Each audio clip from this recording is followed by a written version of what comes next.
McClunky.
Good morning and welcome back to McClunky Gaming's coverage of the sector qualifier in Mesa, Arizona, run by FFG, run by Star City Games. I am GrumpyElephant here with my co-caster for the morning, Pasquale, joining us from Granada. Pasquale, how's it going?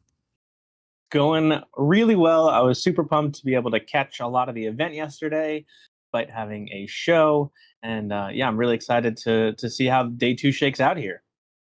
Yeah, there have been a couple exciting stories of the tournament. One was that some folks were expecting a number of Han 2 ECLs to do well and do well. They have. There are a number of Han 2s running around towards the top of the standing. But then another story was that some of our top players were potentially responding to that shift in the meta by bringing CAD Tarkin Town and other Tarkin Town decks, trying to prey off of the fact that Han 2 brings in units damage already. And after 8 rounds of Swiss yesterday, we have one single undefeated player remaining. That's George Hudson from the Bothan Network, who in fact chose to bring Cad Bane Tarkin Town. That deck served him incredibly well. He went 8-0 with a game record of 16-2 across his 8 matches yesterday. So putting himself in an incredible position to do well here day two and potentially make top 8. Pasquale, based on the Star Wars Unlimited that you saw yesterday, do you have any predictions for who's going to be in our top 8 in terms of decks and what you think might take the whole thing down? All the way with that brew. Really excited to see that. We're gonna try and get it on stream today. But I think we'll see kind of the classic players. I think all these aggressive decks might push Yoda out of the top 8. We might see one sneak in, but I'm really expecting, honestly, a lot of Han and a lot of Cad in that top 8. They're looking really, really strong, and it's been a really fascinating seesaw from when you and I piloted Anakin Data Vault to kind of take over the meta, and then people switched to Yoda, and then we saw Han 2 come in to counter the Yoda, and now we're at the Cad Bane moment to counter the Han 2. So people really bringing decks to counter each other instead of just what's kind of the overall powerful deck. They're playing to counter each other, and that's really, really fun. Yeah, one of the thrilling things to see how the meta evolves from tournament to tournament. Enough, you have to bring a full pile, and some full piles, even though their individual cards might be less powerful on average, they're designed in ways to take advantage of whatever weaknesses those green heroism piles have.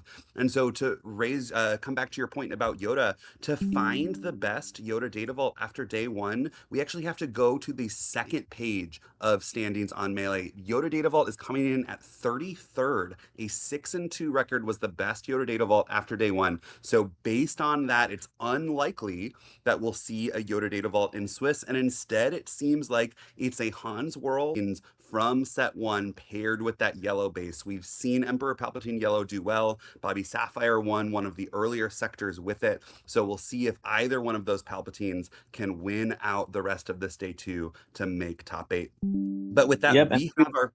Sorry, go ahead. I was gonna say, yeah, as we see, we were able to get Crispy here with that Kylo deck up against the Han 2 ECL. And if I know Crispy, he probably brewed this because he knew that Cad Bane and Han were going to be the big players today, knowing a lot of his teammates were taking Cad Bane. So I think he is ready for these two matches, and I'm really excited to see how he fares into what has become the best deck currently, which is this Han 2 ECL build, which just took down the sector last weekend. See Crispy pilot his Kylo deck against a matchup that he's surely practiced tons and tons of times. He's going to start with that Kylo's TIE Silencer, a 3-2 in space that can also synergize with Kylo's leader ability, discarding it and then playing it from the discard. And McCravey on this Han Solo ECL is going to respond with a damaged Sabine's Masterpiece, a 3-1 coming in with 2 damage that can potentially synergize off of other units McCravey's going to play if it sticks around enough to be able to attack. Yeah, I was about to say we have some really cool cards in Crispy's hand. One was this Iden, which I figured were coming down to kind of almost force out some sort of ECL early. The shield to the Kylo's TIE Silencer, making it quite beefy. McCravey's going to drop a red 5, which is going to turn on the red aspect for his Sabine's Masterpiece so that it can crash in, defeat the shield with the unattacked ability, and then deal 3 damage. Not going to be enough to kill the Silencer outright, but the red 5 going to be able to clean it up with 2 damage next turn. Crispy chooses to discard a card to Kylo's ability, giving +2 power to that Kylo's TIE Silencer. It's going to crash in for a massive 8 damage to base, and then Crispy going to use his security complex epic action to give another shield to this TIE Silencer. To start that incredible synergy here with his leader.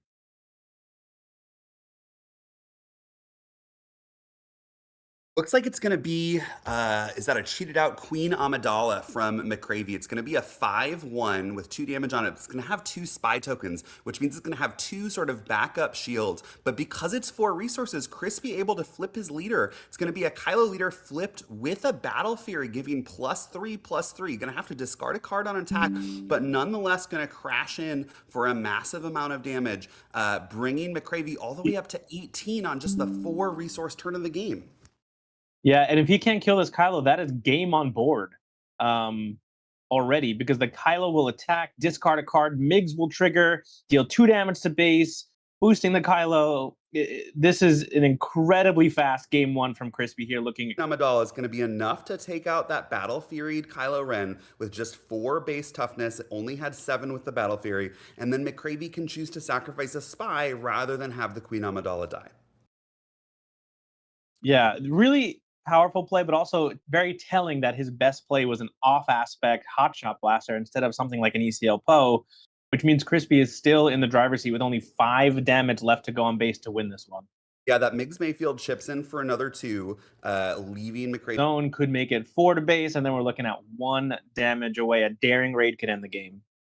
Yeah, Han Solo predictably takes out that Migs Bayfield, wants to stop that ability being used with Kylo's discard. And then the spy going to ignore that shield token on the Director Clinic, instead going to put the first damage on Crispy's base. We now have 2 damage on Crispy's base, faced off against 20 damage on McCravey's base. Yeah, and of this corner that Crispy has put me in. It's going to be 7 to base from that Amidala, bringing Crispy to 9. 9 with 5 more left. He can go up to 14, but he has to answer this Krennic, especially if he chooses to play this Gunslinger, which now puts him in check. Yeah, the with gunslinger from hand is going to deal 1 damage to both players, and now Crispy has two power units on the board, both of them threatening lethal. McCravey has to deal with everything if he wants to make it through. Yeah, crucially, he does have ECL up, so a wrecker could really get him back in this game. But that space unit now is going to make it very difficult to come out of this alive.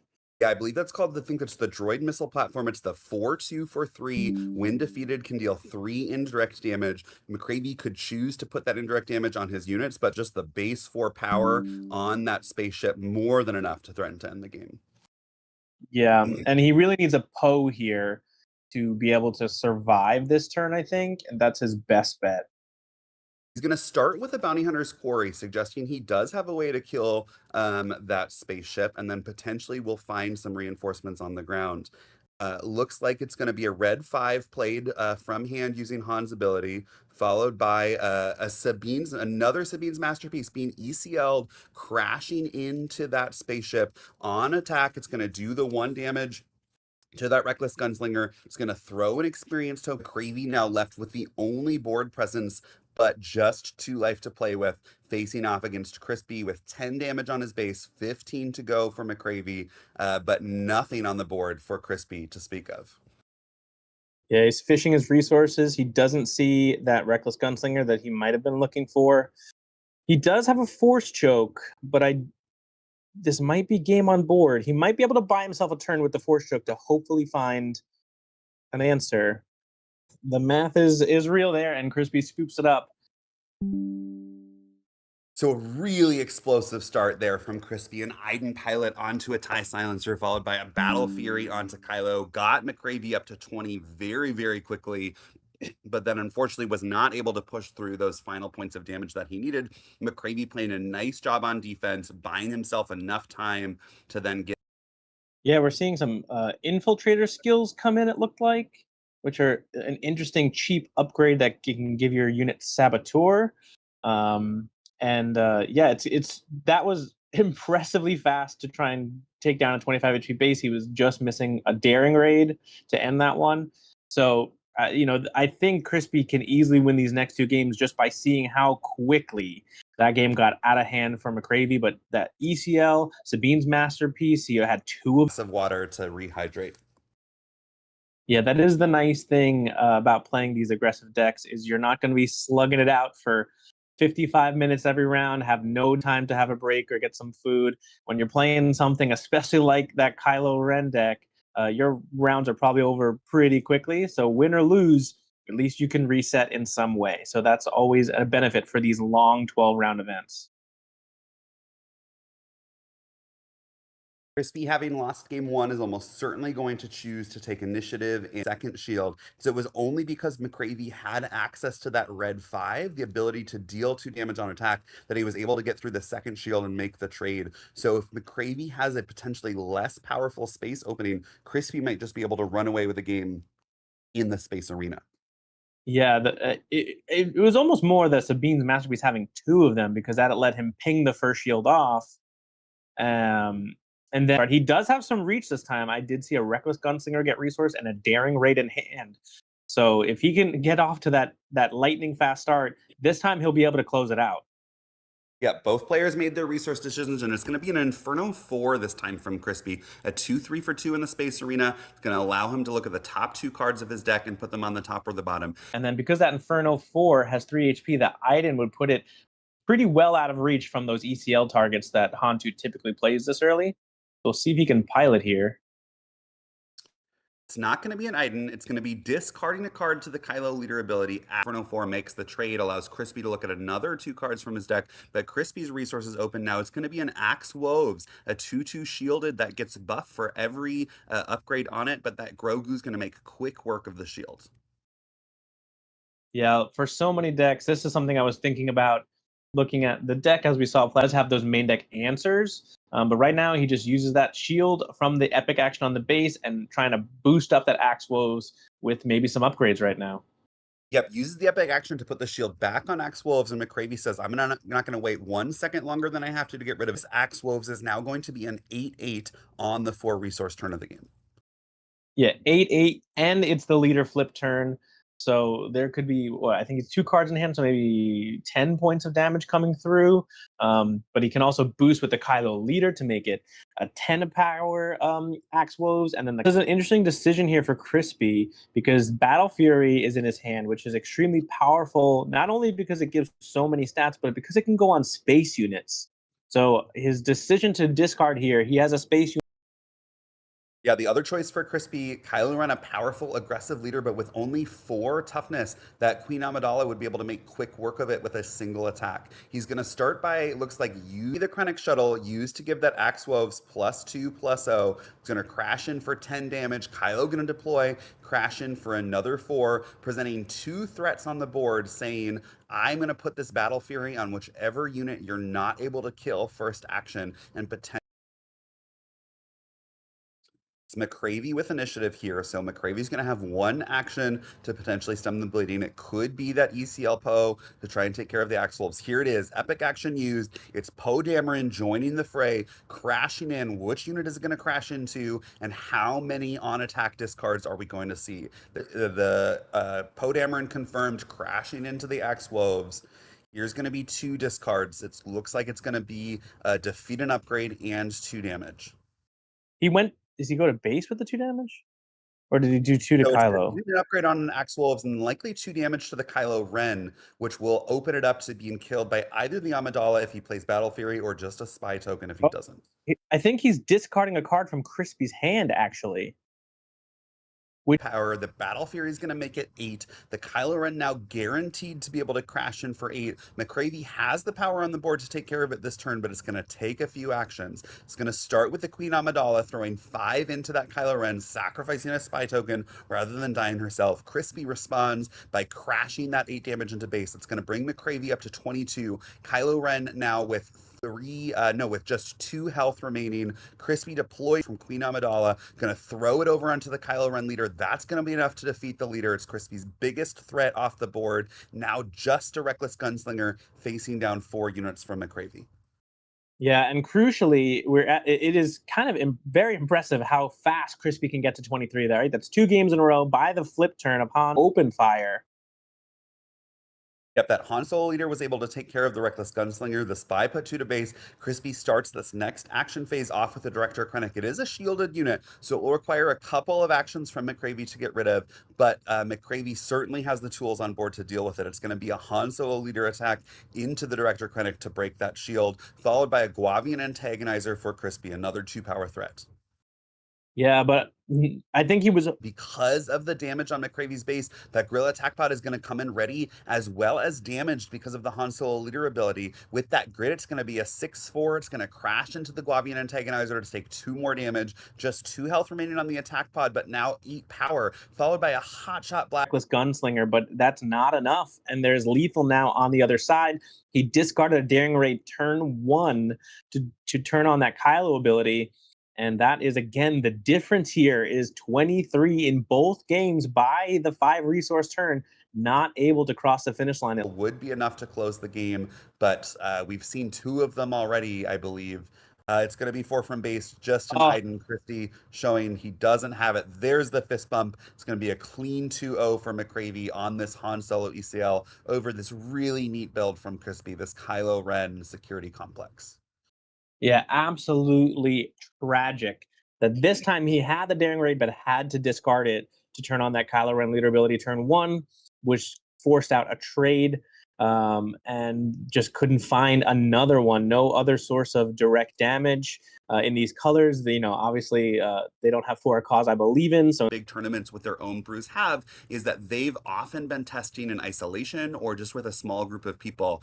Decks like Han Solo ECL are getting so much data across so many big tournaments that they're able to get refined quite quickly. Players are able to identify what the strongest tech cards are, what the strongest combination of cards are there any secret cards that add a lot of synergy. And so this Han Solo deck that McCravey is playing is the product of of really hundreds or even thousands of players across a period of months. Crispy is the probably only player who has a significant number of reps on this Kylo deck, which means the deck that he's bringing is going to be a little bit more unrefined than some of these top decks. One thing that players can help with is if they like the deck, try it out online, try your own tech cards, see if there's a way to make it even slightly more aggressive. Because as you say, Crispy got so close both times. That shows that there is potential, I think, in this deck to go head to head with what's arguably the biggest deck in the format right now, Han 2 ECL. And so if you can get that close with a single player bringing a pet deck to a large tournament, to me that suggests there might be something there that's worth trying out. Yeah, I think what's fascinating though is we saw the magic number was basically 23 going into the 5 resource turn, which means the deck's going to be very strong into other 25 HP bases. But can it get over the hump against Data Vault and stuff? Like, I think Crispy just identified that this was probably the tournament for this deck. So if your meta is filled with a lot of Data Vault and you have not where it's just so fast, and the moment you stop it, you just need a turn or two to stabilize, and that's what we saw Hantu do here. So I think it's really cool, and really hopefully Crispy can win out here and make that top 8 cut. Yeah, really cool stuff from Crispy. We've got 31 minutes left in round 9, but we're going to take a moment to fiddle with some of our stream settings to make sure that we can bring you the absolute best streaming experience